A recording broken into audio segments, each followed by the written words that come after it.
This world wasn't always so small and petty. Thousands of years ago, while the rest of men prayed to gods, the Valyrians became them. Through magic or sheer will, they mastered the greatest creatures in history. A horse grants man dominion over the land, a ship over the sea. But dragons gave us the sky, and everything and everyone beneath it. At its height, my ancestors ruled the known world. Whatever parts we didn't weren't worth knowing.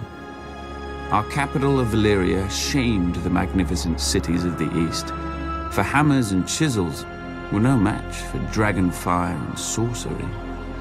It was a city and an empire built to last until the end of time. It didn't. 400 years ago, the doom fell on Valyria.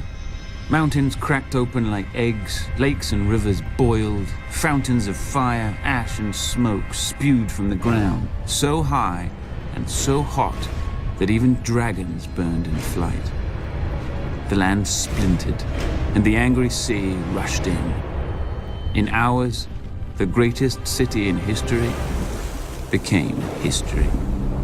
But my ancestors didn't burn or drown with the rest of their race.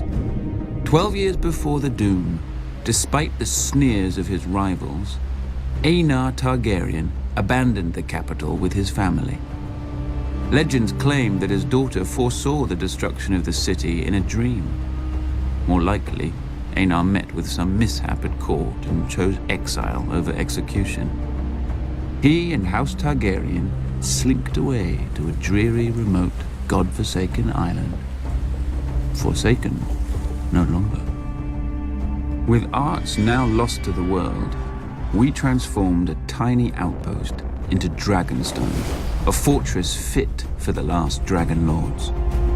Then Aenar's descendants settled into it like a tomb for their lost homeland. Until Aegon. When he looked east, he saw the past, old, tired, dead. But when he looked west, he saw the future. Gold in the ground, gold in the fields, and no dragons in the sky but his. He and his sisters, Rhaenys and Visenya, flew over the great continent, ostensibly visitors to a strange land. But when Aegon returned, he ordered construction of a massive table carved in the shape of Westeros, with all the notable rivers and mountains that they had seen. A personal map of the Seven Kingdoms, then ruled by 7 squabbling families. House Durrandon held the Stormlands from their seat at Storm's End, due south of Dragonstone. House Hora of the Iron Islands had also conquered and enslaved the Riverlands, and ruled them from Harrenhal, a monstrous castle rising on the shore of the God's Eye. House Stark held the frozen wasteland of the north, the oldest, largest, and emptiest of the kingdoms. House Lannister held the Westerlands, the wealthiest kingdom, thanks to their gold mines. House Gardner held the Reach, the second wealthiest kingdom, thanks to their crops. House Arryn held the Vale, or rather the Vale held them. The mountains were impassable except through the Bloody Gate, which had never been taken. House Martell held the deserts of Dorne, probably because no one else wanted them.